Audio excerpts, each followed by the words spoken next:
News. Thank you, Bob, and thank all of you for coming this morning. It's wonderful to see everybody and have an opportunity to visit one-on-one with what's going on in Mississippi by businesses, which is you, and so we're glad to be here. You know, when we're traveling all over Mississippi, we have the opportunity to talk to a lot of people. And as part of that, they start to ask us, how can we best do economic development? And it's a formula that we need to remember each and every day. And that formula is to have good infrastructure, good schools. You hear a lot of people talking about schools here lately. Good schools, trained workforce, which you need, every business needs, and a solid housing market. This year, the Senate will be addressing all of those issues as we go forward. We're committed to that formula, to making sure all four of those are available to every town in Mississippi so you can have your economic development packages. So since you hired me, we've had one of the most competitive tax structures in Mississippi. I had a background in taxes, and it was interesting to see the other side of people doing that. We've cut over $1 billion in taxes in Mississippi since we have in the last 5 years. And in addition to that, we've had over $2 billion invested elsewhere in infrastructure. This year, we actually did the gas tax. For years, that had always been something we couldn't touch, and we shouldn't have touched. I don't like to raise taxes on anybody, but we ended up pairing that with the tax cut for income and the tax cut for groceries. And we needed the roads and bridges that you need to get your product to market. So you saw us do that kind of a step that hadn't been done before in the legislature, and I'm proud of them for taking care of that. This year, there'll be over $200 million more spent on roads and bridges in Mississippi to get your products to market. You can't maintain the roads under $1,987. They needed to be $2,025, and they are today. There's a couple other things we need to do about infrastructure, talking about that. First of all, we have a repealer on the lottery funds. There's a lot of discussion about using the lottery for every time the legislature meets, they decide, well, we can use the lottery money for something else. But in effect, we need to use it for just what we're using, is maintaining our roads. And this year, we need to remove the lottery repealer model. The next thing we need to do is take a look at our capacity projects. You know, things changed when we came on board here. It used to be if you were the leading senator, the leading member of the House, you got a highway. That's how you got funded for your particular district. We changed that 5 years ago, and with the House and the Senate both have worked hard on letting MDOT pick the places we're supposed to go. And they pick them on accidents, travel, economics. They pick them on the things you should be picking roads on, not on politics. So with that, 3 of these districts were last year, Highway 7, Highway 15 from up in North Mississippi, 25. On the coast, you see Highway 49, Diamond Head, expanding Highway 10. The next projects are selected by MDOT and their Gluck staff, for those of you who got tied up today trying to drive down here, and out in Rankin County on 25, where people are moving and products are moving, and that's the infrastructure. We need to be funding the ones that are chosen by MDOT. Now, as we go forward, we need to talk about this education. And I think it's really good for Mississippi to have a lot of discussion about education. It wasn't that way for a while. For a long time, you know, we never funded education fully. Until the last 2 years, we funded fully the education formula, which was changed by the Senate and the House. That's important to Mississippi, to finally give the teachers the money that they need, and education the money that it needed. Before that, we hadn't done that. A lot of people talk about we were 49th and now we're 16th. Pretty amazing, actually. No other state's done that. But they talk about, the New York Times came down here, and you hear these other people get up here and talk about the Mississippi miracle. It's a miracle that we came from 49th to 16th. I want to tell you today that's not accurate. What happened was, in 2013, we changed the 3rd grade reading gate. Oh goodness, everything was going to go down the drain. It was going to be horrible. After that, 4 years ago, when we had COVID, every child in public education got an iPad or a Chromebook, every single one of them. Oh goodness, we started paying our teachers the largest teacher pay raise ever, twice. Oh my goodness, so it's a miracle. Every one of you that produces a product knows it's not a miracle when you prepare. Mississippi prepared to have better education, and it's showing today by the steps we took all along over the last 10 years. It's not a miracle. It's Mississippi doing what we do best, and you all ought to be proud of that.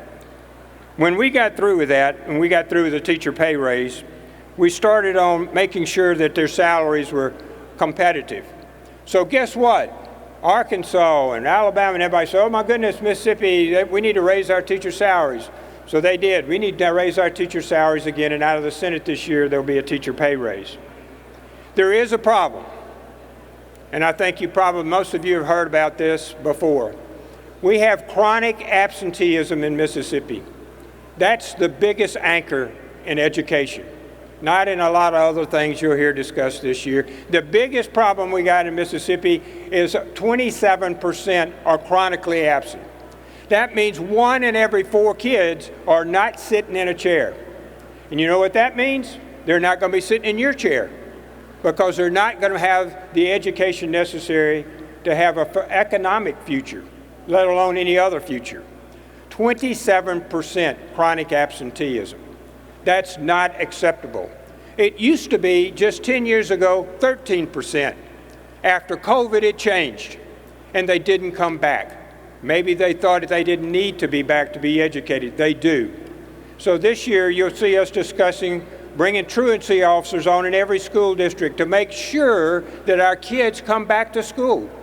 And the other thing that's equally important or more important is that they feel like they're wanted when they get there. Our teachers, our administrators all have done a great job. Now it's time to make sure we get our kids back. They need to be welcomed when they come home back to school. They need to be encouraged to be there.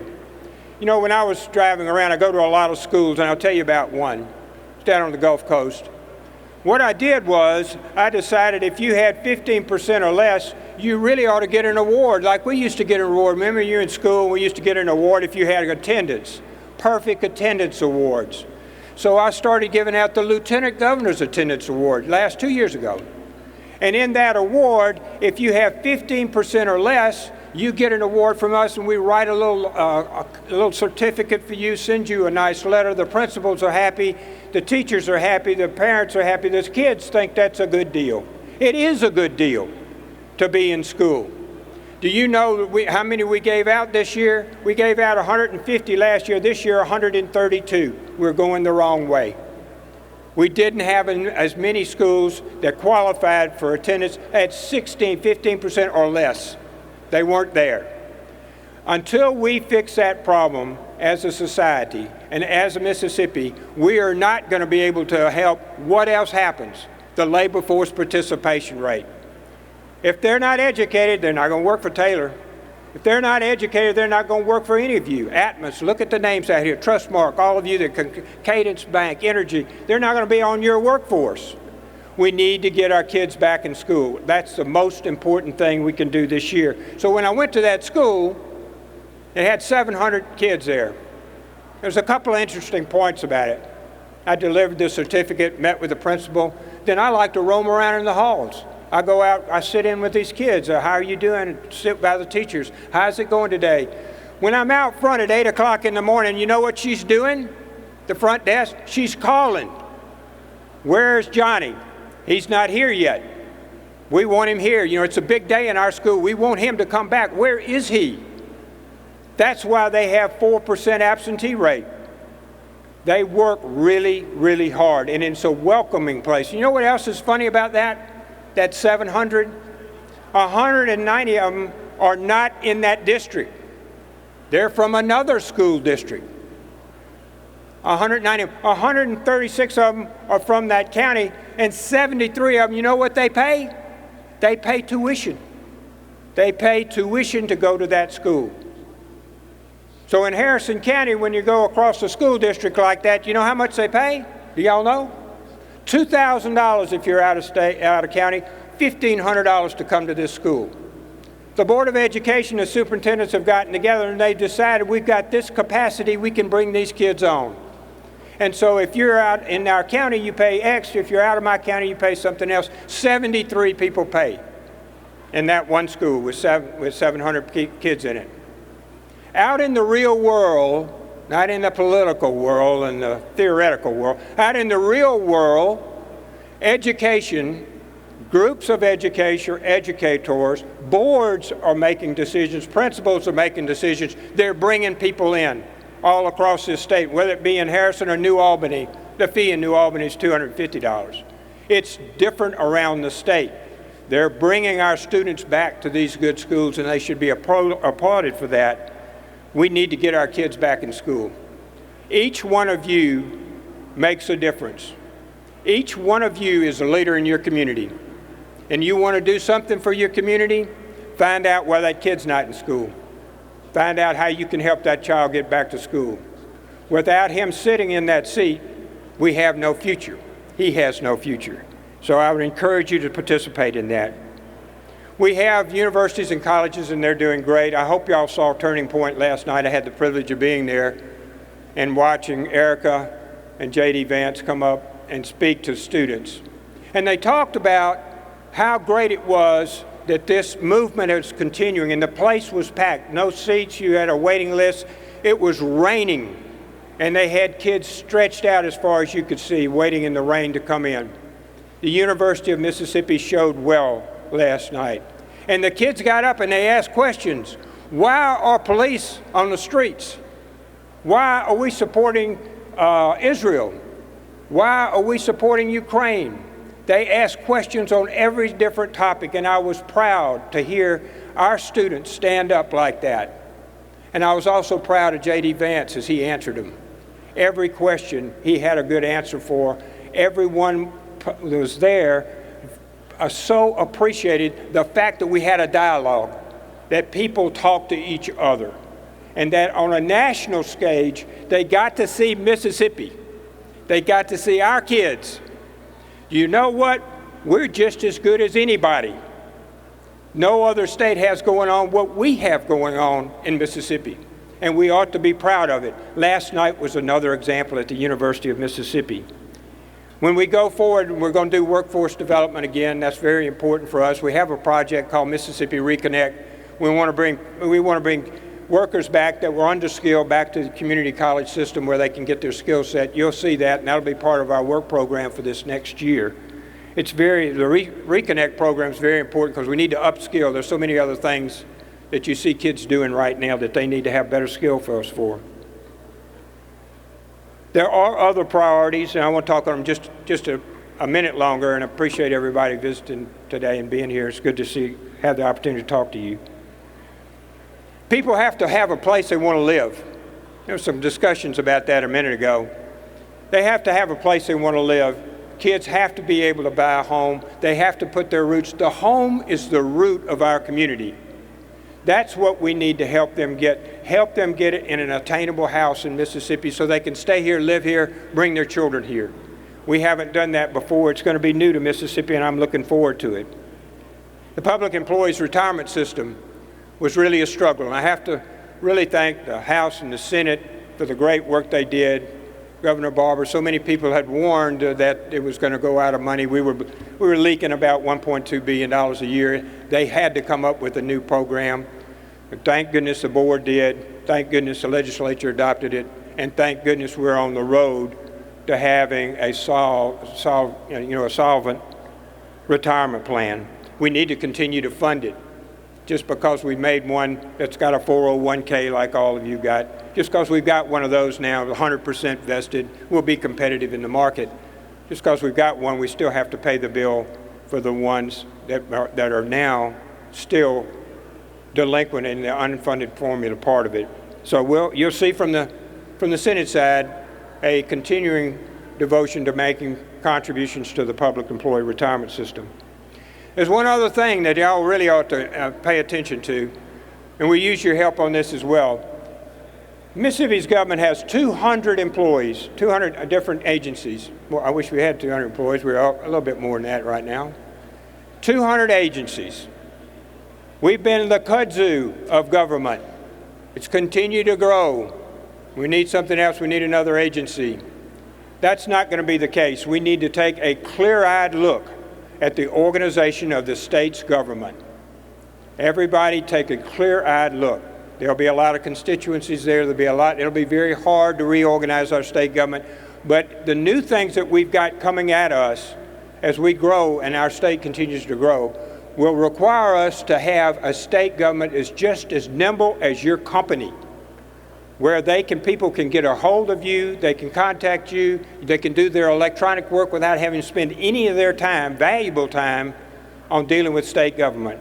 So reorganization of state government is critical to us. There is something else. Jackson, and the House and the Senate both have committees that are going on the Jackson issue. Jackson needs to have we are a viable capital in the state of Mississippi. It needs to be viable. It needs to have its tourism industry. It needs to have investment downtown. It needs to have people want to come back here. You're seeing the developments that we're doing right next door here downtown for the state fair.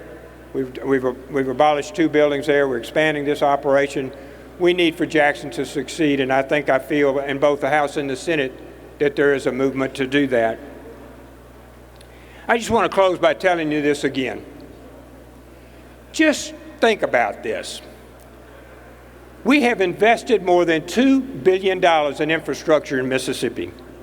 We've given the largest teacher pay raise and another teacher pay raise, and we're going to do another one this year. We have cut taxes by $1 billion. We have fully funded education, never been done ever twice. This will be the 3rd time in a row. We have strengthened the workforce development. The new Accelerate is working in Mississippi. We've done so much in our education. We have climbed from 49th to 16th.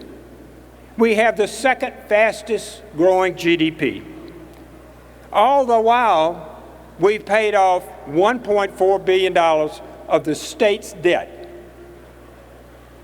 We fixed our retirement plan. It's on the right track. No other state in this country can say they did that. You're living in the only one that cut taxes, fixed their retirement plan, addressed those issues, built infrastructure, devoted money to education, accelerated their education process, paid off part of their debt. No other state. You're it. And you know what that shows you when you go to think about this? Who's responsible for that?